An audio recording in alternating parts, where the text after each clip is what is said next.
Let's say your son is in class 10th. He would be one day. Hmm?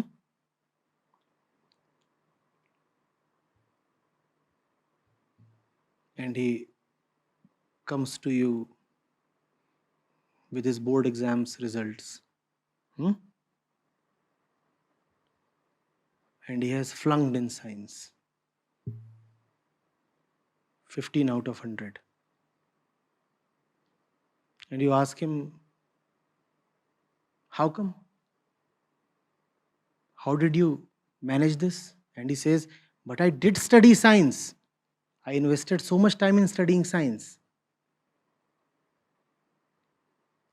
And you say, okay, let me see. Show me your books. And he brings the books to you, and the books appear so very untouched. They look brand new, virgin. Even the pages are smelling as if they are freshly out of the printer's shop. So you ask him out, son, it is very clear that you never even once opened your science books. And you are lying to me, stating that you have been diligent with your science studies. He says, no, I have been studying science. You ask him, from whom? And he says that Panditji, he is my science teacher.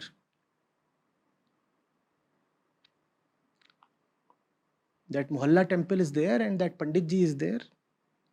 And he knows all the sciences in the world. And he has been my science teacher.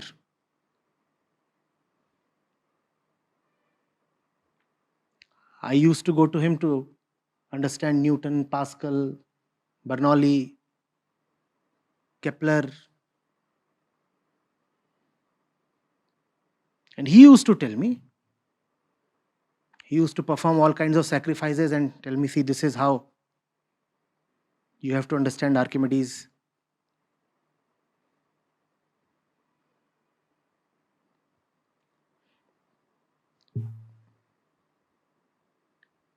If the matter at hand is scientific, if it relates to matter, then would you refer to pundits and scriptures? Or must you refer to scientists? Please.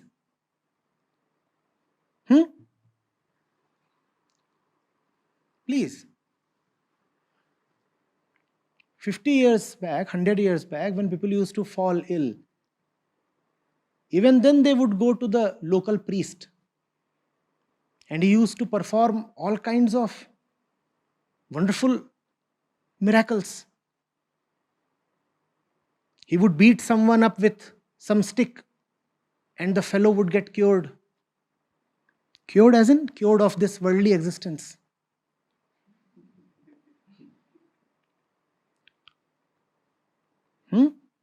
And at that time, it was considered medicine.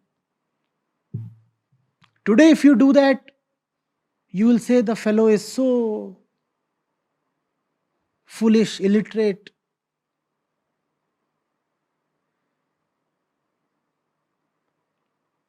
Full of superstition. But maybe even today, in some remote interior part of the country, it is still happening.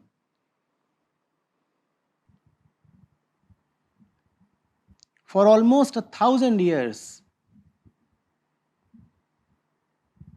India remained a land with zero scientific growth. At the same time, everybody was religious.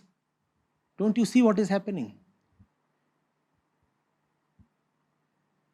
The great force of religion became rotten and distorted and became an anti-life force.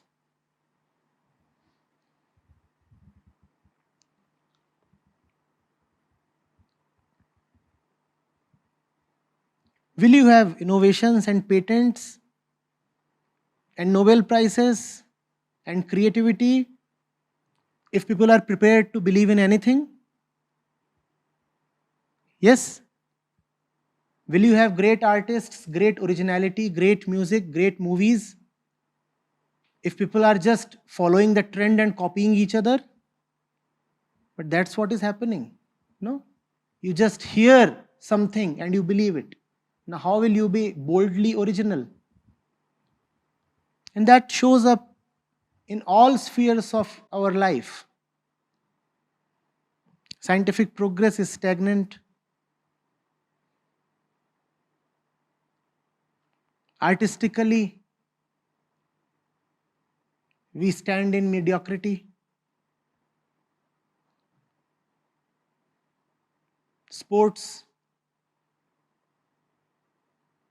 all fields of human endeavor. I'm not saying religion is the only culprit. There are diverse factors. But the one force that could overcome all the debilitating forces and rejuvenate the nation has been compromised. And that one force is called religion. Religion is the one thing that can provide you all other things. If you have religion, you will get a great polity. If you have religion, you will get great science. If you have religion, you will get great poetry. If you have religion, you will get great architecture. If you have religion, fundamentally you will get a great human being.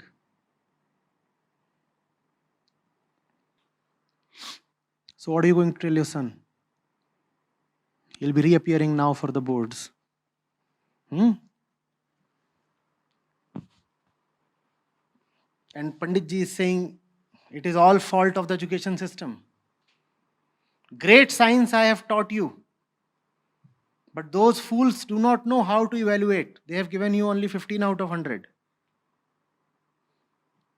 Now what we will do is, we will have a separate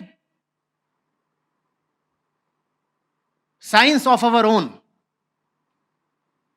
Why do you want to follow their science? We will follow our science. This kind of thing too you are hearing these days, no? This science and that science, as if there are multiple sciences all opposed to each other. Spiritual sciences. What kind of foolishness is this? Spiritual sciences? But Panditji is saying there is no need to appear in the CBSE exams. I have my own syllabus, my own science. I will set a paper. And you write the exam. And I will declare you 100 out of 100. And in my exam, when you burn wood, air gets cleaned.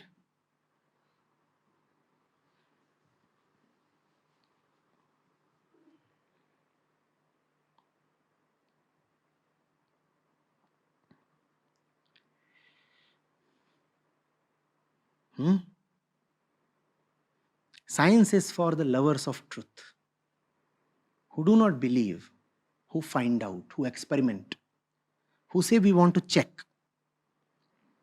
It is for those who are prepared to see their notions being dismantled. For the weak ones, beliefs are enough.